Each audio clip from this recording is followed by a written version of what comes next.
I share the most cursed most cursed Jets thing I've ever probably done. Yeah. So Zach Wilson was drafted, April 29th back in 2021. So they obviously had, OTAs and all that stuff. I made a Snapchat story, as most gentlemen do about their football team. And it's a picture of just Zach throwing a pass to you. I can tell it's LaMichael Pirine. Yeah. And the caption is, all it says is Zach Wilson's going to win a Super Bowl one day.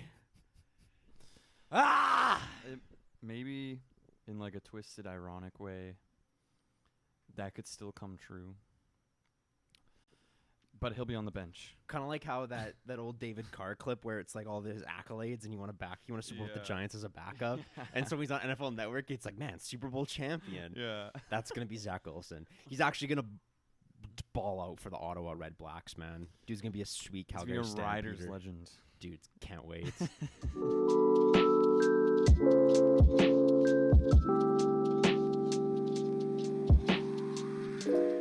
All right, and with that, we welcome you back to the Jets Up North podcast. We are your hosts. My name's Cole. This is my lovely co-host, Adam. We're in pain, just more pain, but we're here to chat about it today. The burden is less heavy when you get to share it with somebody else, so that's what we're doing. Yep, we're here. Vibing. I don't want to say suffering because we're kind of used to this, but yeah, I was miserable after the game. We'll get into that. Today we're going to talk about the Jets-Patriots game that ended up with a tough loss for our Jets. Obviously, we're going to talk about the offensive struggles and a new star quarterback signing. We'll get to that in a bit. Then we'll also get to the Jets-Chiefs preview and talk about some big matchups to watch as we're facing the reigning Super Bowl champions this week. Yeah. And just kind of see how the season outlook is here at week 4 now? We're coming up on week 4. Oh, my gosh. There's so many more weeks to this. So we'll, it's a tough one. But just jumping right into it, what kind of were your feelings and everything after that Patriots game? I was just defeated, man. I just wanted to see some life from the team, and it just felt like, I don't know, every aspect of the game, it was hard to watch, and like all I ever ask for as a fan of the team is just like an enjoyable game, and something to like look forward to on Sundays or whatever day we play on. Yep. And I just didn't get that, and it's like we're going on a long time now of not getting that. The last time we had games, that were like thrilling, it makes me feel like I want to say like 2015 with Fitzpatrick. Yeah, you could make the argument early last season when we were riding hot, but even then it was like that Broncos game. Obviously, before we lost AVT and Brees, that was electric. Even when Zach came back from his knee injury, and Steelers game, the Dolphins game where we put up 37, like 38. Those games are fun and all. I don't know. It's tough, man. Yep. Yeah. So the Jets ended up losing. It was 15-10. I felt like what was tough about that game is it was one thing because the week before we got our asses handed to us by Dallas. Mm-hmm. But this game, it was the Patriots were begging for the Jets to win. Oh, yeah. It was, I don't know, like the amount of chances they had they were down 3. They had multiple drives. The defense were making all the necessary stops they needed. Then it was a safety. Yeah. Then all of a sudden, Morstead has an insane punt. Yeah. That actually flipped. Like usually, the punts after the safeties are pretty bad, and you get a good return, and the team gets the ball in close to midfield. Somehow he was almost saved us. He was MVP of the game. Yeah, but we'll get to that, which is sad. Unfortunate. And then it was then 3 and out when we got the ball back with 2 timeouts. It was. Yeah. Then we used our timeouts, got the ball back with no time, 12 seconds left. Had a couple plays. Zach made a great single play to get Garrett Wilson inside, ran, spiked the ball. We have a chance for a Hail Mary. All of a sudden, Hail Mary, everyone starts making the Rodgers comparisons. Oh, yeah. Rodgers the Hail Mary champ. Let's see if it rubs off on Zach. And he this close. And Randall Cobb had it. He slightly slipped. Here's the thing, though. I don't even care if we won that way, but here's the thing, though, is even if we won via Hail Mary, it's great and all, but it's the fact that you would need a Hail Mary to beat the Patriots still hurts. Yeah. I know we'd be sitting here a little bit more happy, being 2-1, opposed to 1-2 after this. But I don't know that as soon as I saw Randall Cobb like it slip out of his hands, I was just kind of like, I'm just glad. I was relieved that I had to stop watching that game. It was tough. I was just watching it with my dog. yeah, He was solo. It was one of those games where you're happy to be watching it alone because you don't want your friends to be poking fun at you. I also watched it alone. It was tough, man. You feel like I feel like that that meme of Ryan Gosling in Blade Runner where he's like looking up at the screen. It was the entire game like that. That was every fan at the game in the pouring rain too. Yeah. So, anyways, let's kind of just go down to some stat comparisons between the Jets and Patriots. It was an ugly one. The Patriots had 201 passing yards, a $157 rushing yards, three sacks. And funny enough, there was no turnovers either side. The Jets had 157 passing yards, only 38 rushing yards, and 0 sacks. So it was the pass rush was not there. You were hoping. We talked about going into this game that the Jets defense matches up well. Yeah. And there was a goose egg. You know what's really painful to see is I really thought like I feel like the way to win with Zach, if that even exists, is to like go with a Titan style offensive run first, and then you use his arm off play action. Yeah. And boot. It's like, so when I see 38 rushing yards, and even last week our run game was abysmal. Yeah. It's like something needs to change. The team can be on their heels. Yeah. But like, were you listening to the broadcast with Romo? How many times did he talk about you can't be run like the whole stadium knew every first down the Jets were running the ball. Oh yeah, I know. And they were getting blown up. Yeah. And then when they actually had success, they were passing on first down. And then the only drive where there was any momentum on the Jets side was that ended with the Bodden touchdown. Was they passed on first down every now and then. Well, that you need to be aggressive, especially with a guy like Zach. I think he's a very like tempo-driven quarterback. He's not like he's not like Purdy. I know that's a weird example. Purdy's but super like, even keel though. He's very like cerebral and he can feel the game, whereas Zach needs to be like not drawn up. He's kind of like. Do you remember in the Super Bowl Rams Patriots when the Patriots won because they knew how to expose Goff? Goff couldn't like. McVay had to like talk to him in his helmet, tell him how to like dissect the defense basically. So Bill would just change the defense after they couldn't talk anymore. Yeah. It almost feels like Zach needs that. He needs like Rodgers in his ear during the play to be like, okay, you need to like watch out for the safety. Yep.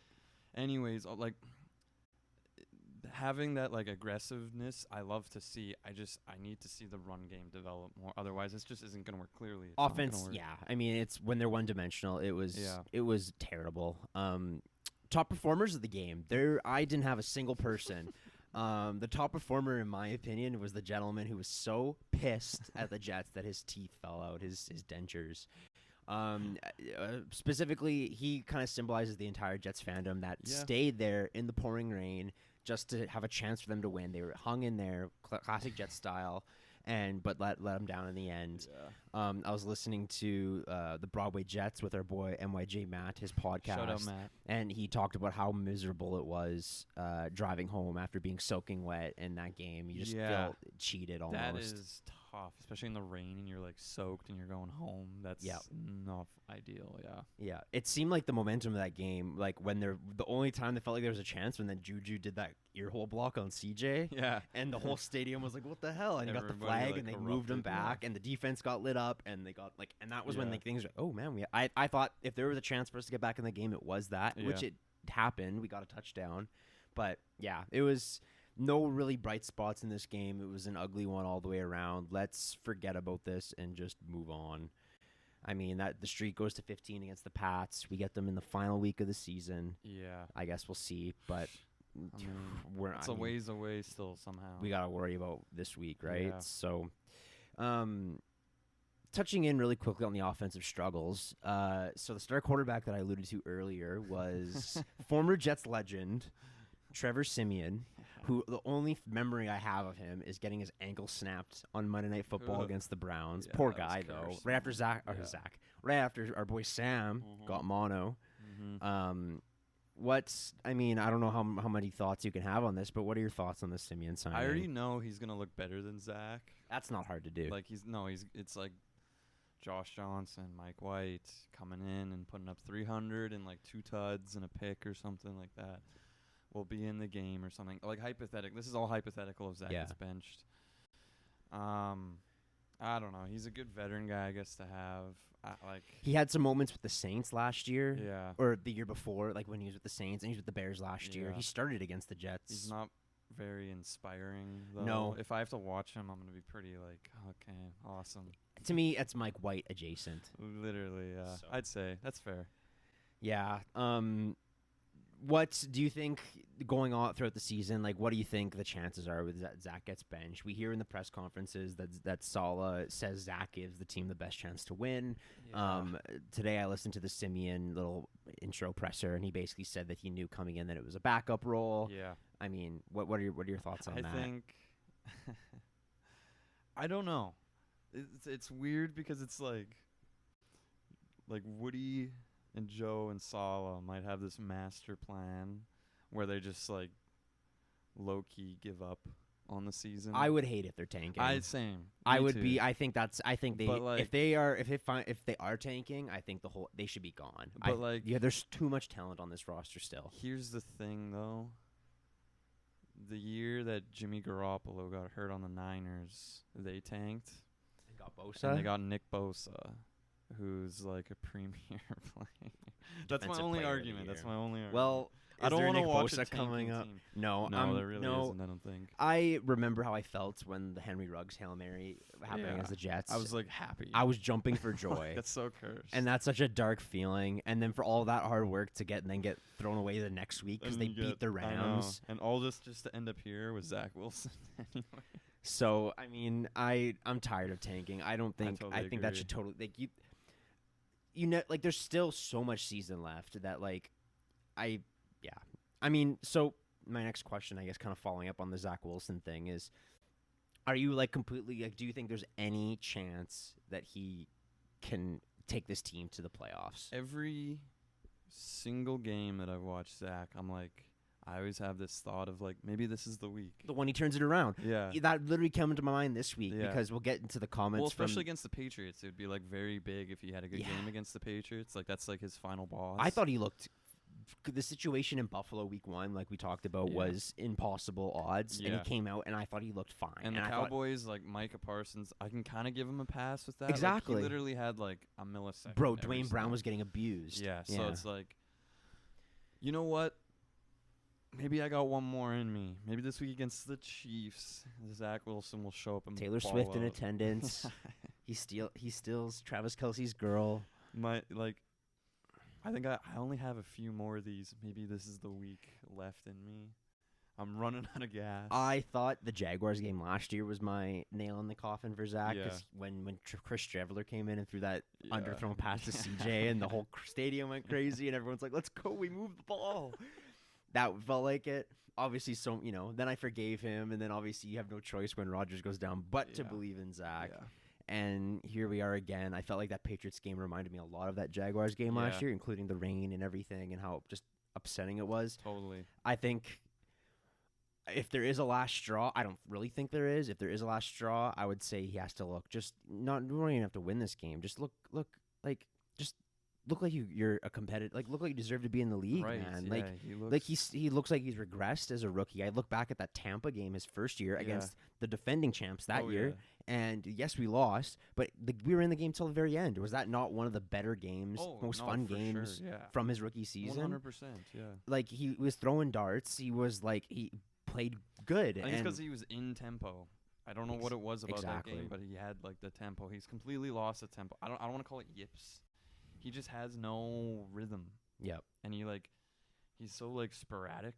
Like one play looks good, the next play looks atrocious, and then he gets sacked without anybody touching him, and it's like, what is happening right now? And then of course you see all the Twitter, film gurus that are releasing the clips of wide open receivers. Yeah. It's just unfortunate. You see the guys on the sideline getting frustrated. I don't know where he looks during the play. Like, these guys are wide open. I don't know what he's. He's I don't what know. is he looking for? That play on 4th down where he checked it down to Conklin. That made me so mad. That broke me. That made me so mad. I think that was the moment I felt like I checked out on the Jets. Not on the Jets, on Zach. And then in the press conference, he was like, "Yeah, I should have got it to him earlier." And it's like, why didn't you then? You were looking at him the whole time. He was bad. He's probably like the 4th read on that play, and Zach was like eyeing it up from the side. It reminded me of Kirk checking it down to Hawkinson against the Giants in the wild card round last year. Yeah, It's like what are you same doing? play. Like, It's like, so bro, throw it past the sticks. And it's like, I don't know if it's coaching. I don't know if it's Saleh or Hackett. Yeah. Like, I maybe it's because Saleh is like a defensive-minded head coach that he tells Zach, like, look, just play within the scheme of the offense. The defense and just special don't make teams got you. mistakes. Don't make mistakes. He needs to air it out. He needs to. Like, I need to see. I've said this like every episode. Take a deep shot. First play of the game, McCole Hardman down the left side. Zach bombs it to him. I've yet to see that. Bro, McCole Hardman's barely gotten snaps. That's know. so frustrating. Randall Cobb is getting more snaps than him. It's like I wish Corey Davis would retire because Corey Davis would at least be playing over over Cobb. Yeah, and I love Lazard. Like, he's a good possession guy, but he looks not like a he number has like 2 cement though, or like concrete in his shoes. Oh yeah. Every time he catches the ball, the play's over. He's like, tackled literally. instantly. Like, yeah. he's just like he's. I know, and so you think a guy like McCole or even Xavier Gibson. We need speed. No, and we need guys who can just make a guy miss because that can change a game. They have like all they Tyreek, have is speed. Shane, Raheem, all 3 of those guys are the 3 fastest recorded runners in the league right now. Yeah, like, we can talk about that a little bit next week or before the Broncos game, but because if looking ahead after the Chiefs game, the Broncos just gave up 70 to Miami. Yeah, there is no reason that the Jets offense cannot put up 20. If we lose to the Broncos, man, it's emergency like Mach 5. Like, we're like, man, it's pull all the alarms. You will see me float by in the next podcast. That's when it's stress season. But let's let's try and focus on this week. This one's gonna be a tough one. It reminds me so much of the 2020 Jets. With when we went and played the Chiefs going into Arrowhead, and you just knew there was no hope. This kind of is similar to that, except for the only thing worth mentioning is the Jets defense has done it several times in the past year that they can keep us in games against top teams. You know what hurts though, man, is like knowing how good they'd be if we had a lead like consistently, like with Rodgers. About it. I know it hurts because it's like just like the what if game. Well, like for our viewers, it's like our defense is very talented, and but their asses are always against the wall, basically. Like they're like always under pressure and duress and like, tired because like all of a sudden they get off the field and it's a 3 and out. They're on the field for like more than half the game, and it's like and they're still like keeping us in the game relatively. It hurts, man, thinking about what could have been, I guess. Yep. So going into some of the matchups to watch this week against the Chiefs. First things first, this Jets defense versus the best quarterback in the league. Obviously, all eyes are going to be on Mahomes. Yeah. Chris Jones on their defensive side of the ball versus the Jets' interior offensive line. The Jets' pass rush versus the Chiefs' O-line. And then as well as Zach Wilson. Please, for the love of God, we're begging you, just do something. Yeah. That's definitely a matchup to watch. Just anything. Like Zach versus the universe. Bro, Jets fans. I should have put Zach Wilson versus the Jets fans because is he gonna get in his head after that first 3 and out when the whole crowd on Sunday Night Football is booing him? But let's just start from the top here. Jets defense versus the best quarterback in the league. What has to go right for the Jets for them on defense to maintain Mahomes because you can't stop him. I think it's generate pressure, put him in positions where he's not. I was just about to say put Mahomes in positions where he's not comfortable. I don't think that's a thing. And but you have to make him slightly not comfortable, I guess, to win. He can't get in a rhythm because if he's in a rhythm, we're pooched. Yeah, it's over. I think also we need to utilize. I don't know who, maybe arguably Sauce on Travis Kelce. I'd love to see what they do. It reminds me of when we played the Ravens week 1 last year, and there was a couple times where Sauce was covering Mark Andrews. I genuinely think we need to put our best coverage player and have on Whitehead or something Kelsey. shadowing as well. Like Literally. man, make Kadarius Toney beat you guys. Make Tony and Sky Moore and Marcus and Valdez Rice. Scantling. Yeah, MVS. I actually really like Rashee Rice. He's sick. He's but gonna like, be good. Make them beat you, and we have DJ Reed who can cover. Yep. Sky Moore, I guess, but Yep. I'm not too scared of their run game. Watch as I say this. Their run. McKinnon and Pacheco have 100 yards, Yeah, and Clyde Edwards-Despair has 250. Edwards-Despair. Shout out Clyde. Clyde the Slide. I don't know. I just hope that we can somewhat contain them, keep the game within like 10. Maybe the Jets can cover the spread. I don't know. Yeah. Yep, that kind of what you just talked about kind of factored into that third point. The Jets pass rush versus the Chiefs O-line. The Chiefs do have a really good O-line. Yeah. They've rebuilt it since that Super Bowl years back where they lost to Tampa. They definitely retooled it and got, Mahomes the proper protection that he needs. Oh, yeah. So, I mean, this Jets pass rush didn't get it home at all last week against the Patriots, which is upsetting. Bizarre.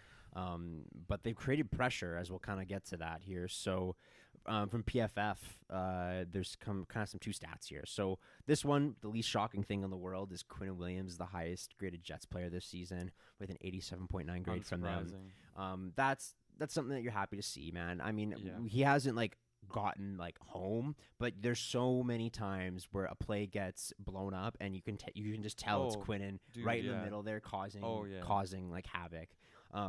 He's been a blessing for this defense, and he's definitely the centerpiece. If he I think having him on the front end, we talked about this before, and Sauce on the back end, you can fill in everywhere else with good to above average talent, and having those two key pieces be your strongest pieces helps your defense tons. Huge, man. Yep. Absolutely massive. Yeah. So then on top of that is I saw this one stat here which I thought was interesting, was total pressures generated this season.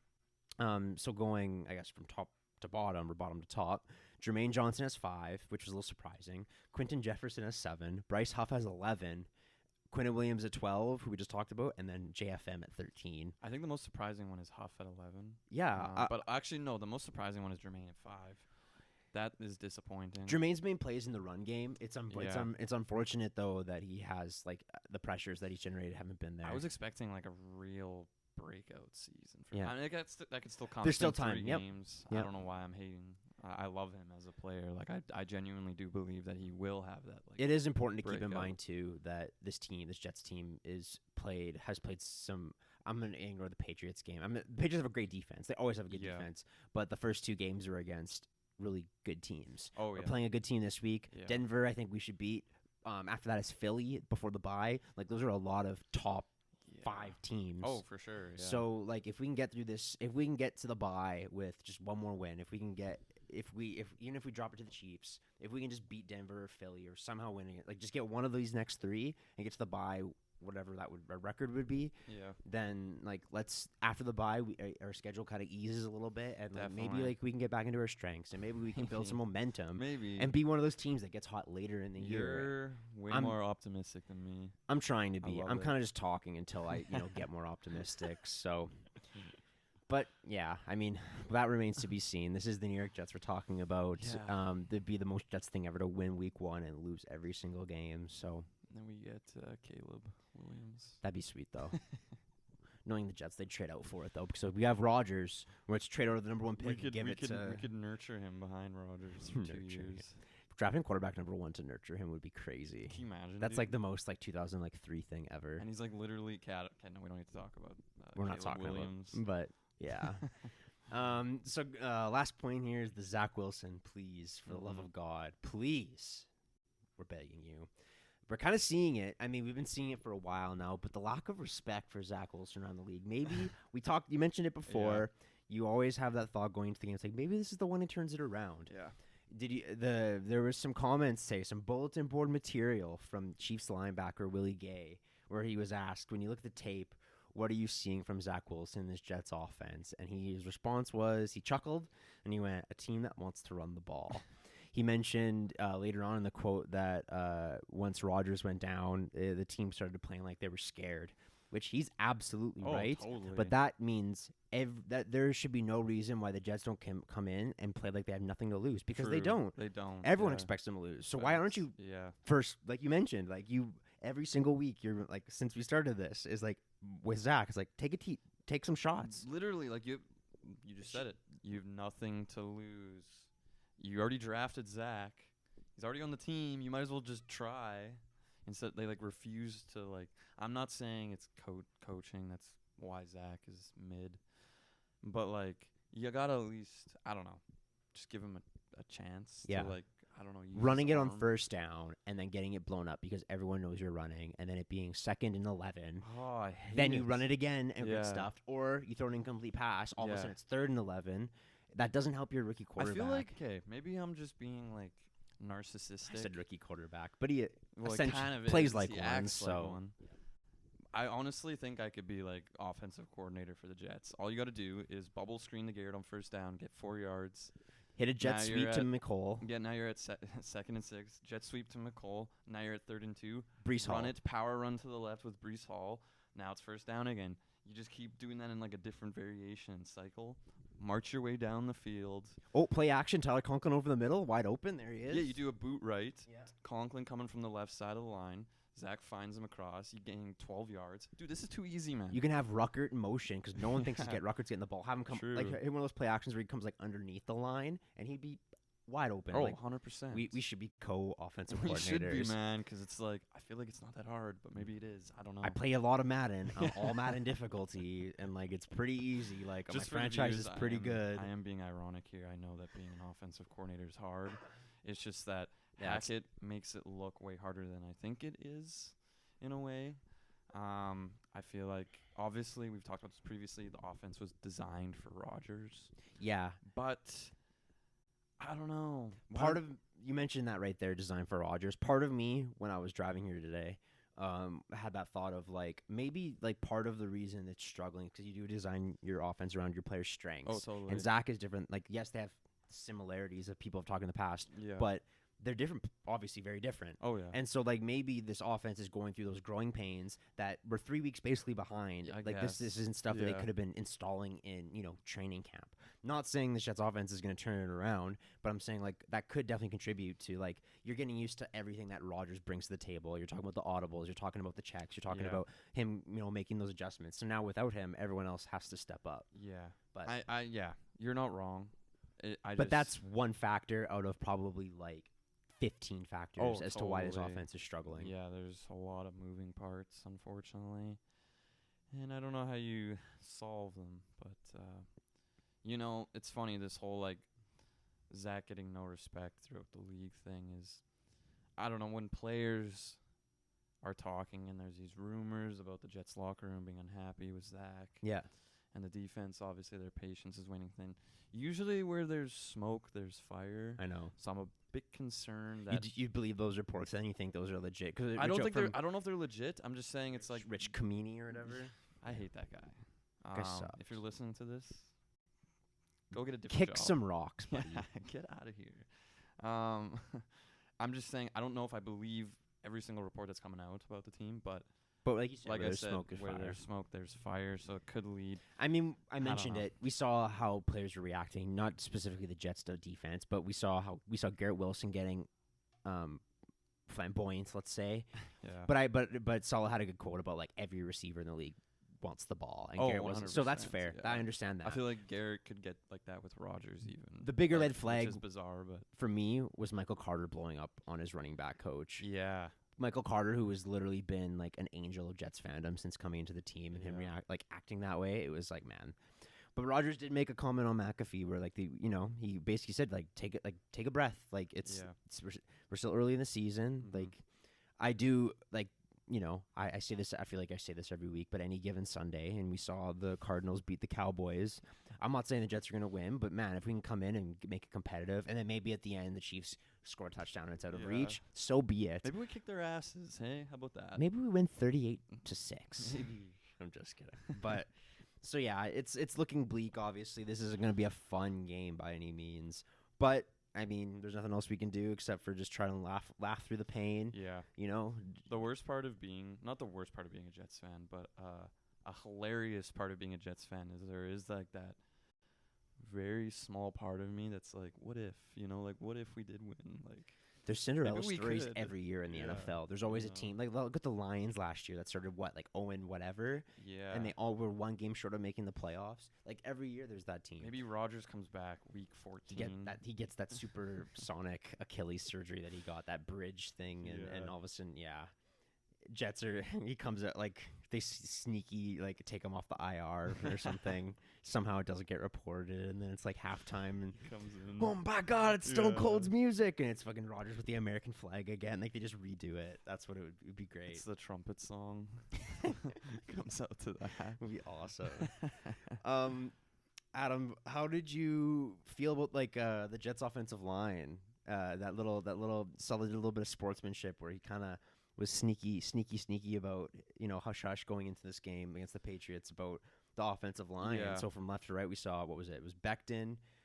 Left guard was Tomlinson. McGovern, Tittman, and then AVT at right AVT, tackle. Yeah. And they gave up 3 sacks, but some of them were Zach's fault. Yeah. And there was the one. Well, one of them was Dak didn't even get hit. Yeah. Like he literally just died on the Tackled play. by ghosts. Yeah. You know what? I guess silver lining was Joe Tittman looked great. Love it. I think he had 59 snaps. No pressures allowed. I know. Very exciting. We talked about it not like right after the draft that like I was more excited for the Joe Tittman drafting in the second round than I was for Will McDonald. Oh, totally. Speaking of which, bro is a ghost. Bro is on a milk carton right now. I saw don't him know on where kickoff he cover a is. couple Yeah. times because he's a fucking freak. Oh, yeah. That's upsetting. Him getting inactive. What was last week against the Cowboys? He was inactive, and then Yeah. this week he was just on special teams. And I But, think he had a like, couple late game pass rushes and I guess stuff. it's a testament to how loaded we are at the position. It's like, at least we know when like Huff walks, like it's inevitable. Bryce Huff is gonna probably leave. Yeah, We might even trade him. I would honestly. think- if this season keeps being derailed. I hope we do. I hope we trade him We in could move in a him. Kyler Murray trade. Can you imagine? Huff in a second, and I don't know who. Ashton Davis, the closer. He played some snaps on agree. defense. He played some snaps on defense. Yeah. I mean, if the Giants can get Isaiah Simmons for a 7, True. maybe you never know. Cards Maybe don't care, man. They're just like, you know what? fire sale. Yeah, literally. They just whatever, man. Yeah, honestly, sure. Give me Kyler. Why not? Make it happen. That's the dream, man. But yeah, it's looking bleak. I am excited for this offensive line to see how they get another week of being gelled together. Yeah. Becton did give up the safety there on Judon that got Zach. I mean, I but- can't fault him because it is Judon. It's the guy in the like, red sleeves, man. Yeah. So I mean, And like I feel like there has to be definitely a transition of like Becton was the whole preseason, everything. He was right tackle, now he's back to and now he's left. back to left. So I feel like that, there's growing pains you again. know, what I'd love going to back see because he's that. still a very young player. Like Makai's still developing. Is like this was the moment where he takes over left tackle, and he just never gives And it up again for he's the next 10 D'Brickashaw years. Ferguson. Yeah. I'm happy that he's been healthy so far. Because then we'd have like Knock on wood. we'd have Mackay, AVT, Tittman, 3 like solid young dudes. I think if you have 2 like Pro Bowl potential offensive linemen, and then the rest of the guys are average, you can have a really good offensive line. totally. You just need 2, I would say, and one of them has to be. I feel like one of your tackles, and then one of the 3 guys on the interior. You're ideally, chilling. like if Tittman eventually takes over as center, that's huge. Yeah. Like having like AVT on the right guard position beside Joe Tittman. Yep. That would be massive for More the salsa interior of our dancing. line.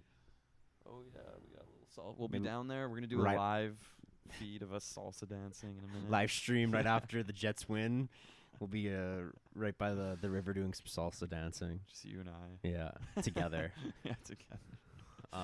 If the Jets beat the Chiefs, we could consider doing something like that. Sure, I'll do something crazy. I don't know what I'll do yet, but We salsa dance together. Yeah. In Jets jerseys. I was ready to. I think I messaged this to you. I was like, if the Jets somehow win this game, because we were like at the end of the Patriots game, I was like, Yeah. I'm literally gonna run down my street. You like, said me. Yeah, you told me 'cause that. we should have gotten blown out. It was way closer than it should have been. But anyways, final thoughts here. What is your score prediction for Score this game? prediction for this game. I think. Okay. So the realist in me is saying that this game will probably be over by the half, third quarter. They're gonna be cutting to Taylor Swift in the booth like Yeah. every play. I don't know. Like yeah. I don't know if this will be really be a shootout. I could see it being another low-scoring affair that bores me. My final score prediction is 28 Chiefs, 21 Jets. Wow. Something like You that. have us getting 21 points. We're gonna score. Okay, we're gonna score a tutter on another. It's gonna be a special teams tud. I don't know how. Maybe a kick return. Maybe it'll be the first. They'll elect to receive in the second half, so we're receiving. Boom! Score First a touchdown. First play. And Lights go out. It's the Yeah, Super Bowl a couple literally. years back. Gibson had some good. Sorry to cut you off, yeah. but Gibson had some good returns last week. Oh yeah, he looks good, man. Anyways, so, I mean, 28 Chiefs, 21 Jets. Yeah, that's my prediction. Yeah. Okay, I'm gonna hit you with. I'm gonna give you what I think will happen score, and then if the Jets win score. Okay. So what I think will happen score, I think we're looking at like 38 to like 12. Yeah. It could be larger. Could be bad. For the Chiefs, obviously. Yeah. And then if the Jets win, 39-38. 70 to 71. Yeah. No, if the Jets win, it's gonna be. I still believe in a blocked punt coming down. It's coming our way. I know I talked about it last week. I thought we were close, but I think if the Jets win, it's gonna be 26 to 23. Game-winning walk-off Greg the leg field goal, like a 54-yarder. I'll take it. Yeah. He's gonna bang it, and the Jets are gonna rush the field like they won the Super Bowl. 2-2 after beating the Chiefs, not bad. We'll come on this podcast next week, and we would literally be that SpongeBob meme of him levitating. I would be wearing Jets merch. Yeah, I know. Believe it. I was gonna make a comment about you. I'm like, where'd you take off this week? My clothing for the Jets. I don't have underwear on. Oh, smart. Yeah, it's the watch after I'm that. rocking Commando. Yeah. All right, so there it is. That's all we have for today with the Jets Up North podcast. It was we were a little cranky for this one, but that's okay. You know, there's highs and lows. You just gotta maintain. Just try and stay even keel. It's a big season that for there us. are brighter days ahead. Exactly. Yeah. So we thank you for flying with us today. I'm Cole. This is Adam, the Jets Up North podcast. We look forward to talking to you guys again soon. Peace.